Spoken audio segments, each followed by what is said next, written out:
निश्चित कर गए।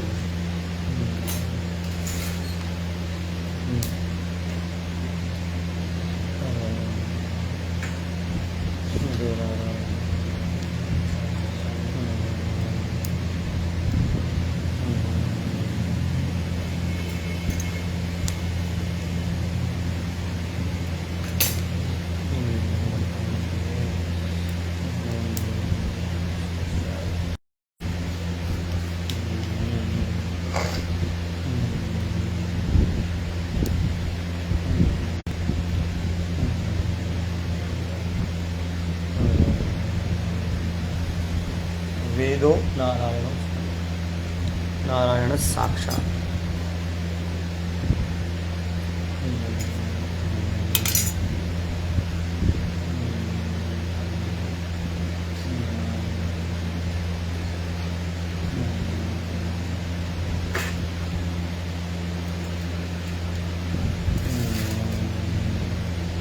श्री सुरभ्ये नमः, श्री सुरभ्ये नमः, श्री सुरभ्ये नमः, श्री सुरभ्ये नमः। जय श्री कृष्णा। आप सभी से एक प्रार्थना है, आप सभी रोज गौ माता के लिए अवश्य, ये आप सनातनी हैं, यदि आप सनातनी हैं, यदि आप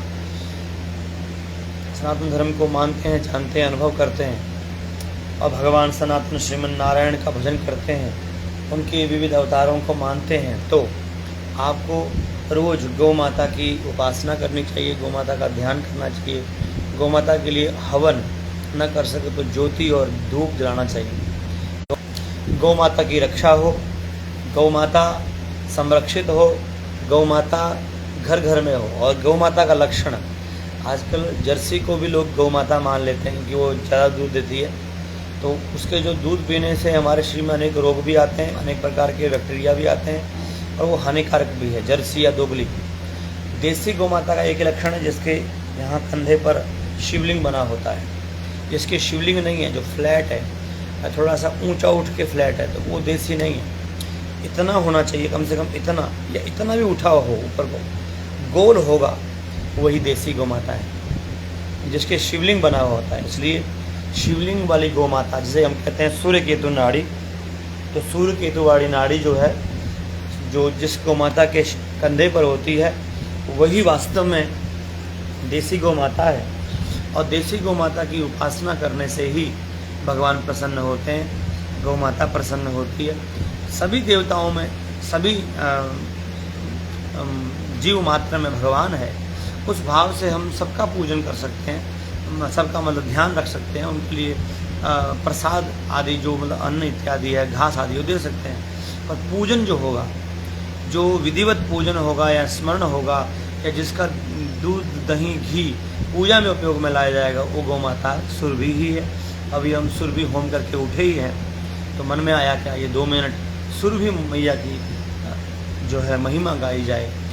सुरभि गौ माता अनंत कल्याणमयी है, अनंत सुख प्रदा है। सुरभि गौ माता में अनंत गुण हैं। पादेन आसन न स्पृशे, ये सब बातें क्योंकि हमें बताई ना किसी ने। हम ऐसे लोगों में रहे जो जिनका ना शास्त्र से कोई मतलब है, समझ रहे हैं आप?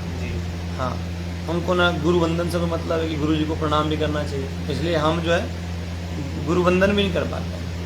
हाँ, हमारे एक शिष्य थे, वो जितनी बार जाते थे उतनी बार प्रणाम करते, ठाकुर जी को प्रणाम करते और गुरु जी को प्रणाम करते और माथा टेक के प्रणाम करते, जितनी बार जाते उतनी बार। तो उससे क्या होता है? उससे कोई मुझे फायदा नहीं कि मेरा अहंकार पुष्ट होगा, मैं गुरु हूँ, पर शिष्य को लाभ मिलेगा। शिष्य को ये लाभ मिलेगा कि वो वेद, वेदांत, उपनिषद, गीता का जो सार है, भगवान का प्रेम, भगवत प्रेम, वो उसके जीवन में प्रकट हो जाएगा। नहीं तो अहंकारी आएगा कि मैंने तो उतना सीखा है, मुझे तो ये भी आता, मुझे ये भी आता, मुझे ये भी आता। आपने देखा हो ना, जो बड़े बड़े महापुरुष होते हैं उनमें इतने गुण होते हैं, पर कभी बताते ही नहीं कि हमें ये आता है। उनको गाड़ी चढ़ाने भी आती है, उनको हवन करना भी आता है, उनको यज्ञ करना भी, उनको जो है वेद, शास्त्र, पुराण, उपनिषद, गीता भी कंठस्थ है, याद है। उनको बड़े बड़े महापुरुषों के बीच में बोलने का सौभाग्य मिलता है, उनको बड़े बड़े कार्य करते हैं वो। आज रमेश बाबा जी महाराज ने अरबों रुपया खर्च होता है एक साल के अंदर, फिर भी कभी नहीं बोलते कि मैंने 1 रुपया खर्च किया। श्री जी ला रही हैं, श्री जी खर्च कर रही हैं, और दिखता भी नहीं उनके जीवन में। कितनी विनम्रता, कितना प्रेम। तो कैसे ये आता है गुरु की शरणागत, मतलब प्रणाम करना सीखो। प्रणाम करो, ठाकुर जी को प्रणाम करो, यज्ञ को प्रणाम करो, सूर्य को प्रणाम करो, तुलसी को माथा टेक के प्रणाम करो, माता जी को प्रणाम करो, जो अन्नदात्री हैं, अन्नपूर्णा है, और गुरु की पदवी पर हैं। ऐसे तो देखो, अन्न तो हमें हमारे भक्त भी देते हैं, उनको भी हम मन से प्रणाम कर लेते हैं। व्यवहार क्या है? व्यवहार यह है कि शिष्य को गुरु को प्रणाम करो। यही सनातन धर्म है। और गौ माता हमें विनम्र बनना सिखाती है। सुरभि गौ माता का यही लक्षण है, यही भाव। सुरभि गौ माता जो है वही है जो हमारे जीवन में विनम्रता लाती है। ये तो क्या होता है, हम शठ रह जाते हैं जड़ बन के। मैं क्यों हिलूँ, मैं तो ऐसे ही बैठूँ, मैं क्यों प्रणाम करूँ, मैं अखड़ में रहूँगा, हाँ ज्ञान प्राप्त कर लूँगा क्योंकि मैं पैसा दे रहा हूँ। तो फिर तो आप खरीदारी कर रहे हैं। कई लोग होते हैं ऐसा ना, अभी हम तो पैसा दे रहे हैं तो भी हम क्यों प्रणाम करें। बोले हम जी कॉलेज जाते हैं, हम पैसा देते हैं तो हम क्यों प्रणाम करें। तो आप सीखे क्या? वो तो आपने एक वस्तु ली और किसी व्यक्ति को दे दी।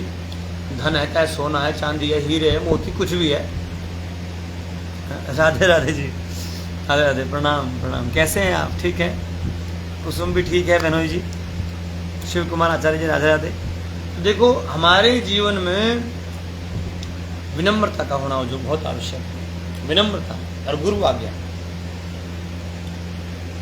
आज्ञा सम न सुसाहिब सेवा। क्या? आज्ञा बिना समूह सेवा। आज्ञा सम, आज्ञा के बराबर, न सुसाहिब सेवा। इससे बड़ी कोई भगवान की सेवा नहीं है आज्ञा के समान। इसलिए आज्ञा का पालन करना चाहिए। हमारे जीवन में जितने दिव्य गुण आएंगे वो आएंगे विनम्रता से। विनम्रता। और भगवान को टेढ़े पसंद नहीं है, भगवान को सीधे पसंद है। ठाकुर जी टेढ़े हैं, वो परमात्मा है, उनकी लीला है, वो भक्तों के लिए ऐसे बने। ऐसे वो सबसे सीधे कौन है? भगवान। क्यों? क्योंकि वो सब में व्याप्त है। जो सब में व्याप्त है उससे सीधा कौन हो सकता है?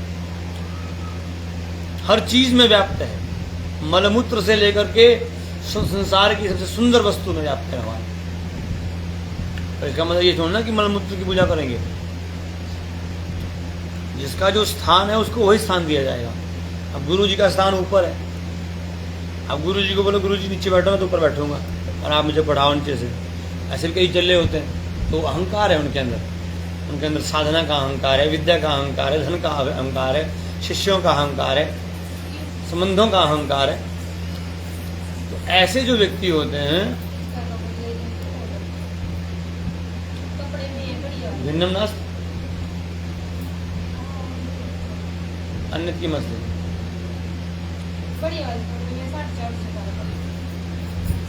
द्वितीयम नास्ति भिन्नम नास्ति।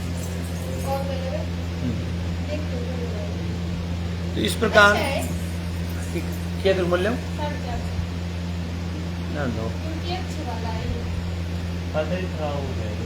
हो जाते हैं ना खराब, ये वाले ये नहीं चलते, ये वाला अच्छा, ये कपड़े में है। राधे राधे। तो इस प्रकार से जो है गौ माता की सेवा करें और गौ माता का पूजन जरूर करें। गौ माता के लिए अवश्य आप कुछ ना कुछ अर्पण करें। प्रतिदिन 1 रुपया, 5 रुपया, 10 रुपया गौ माता के लिए निकालें और गौशालाओं में जाकर के दान करें। जय श्री कृष्ण।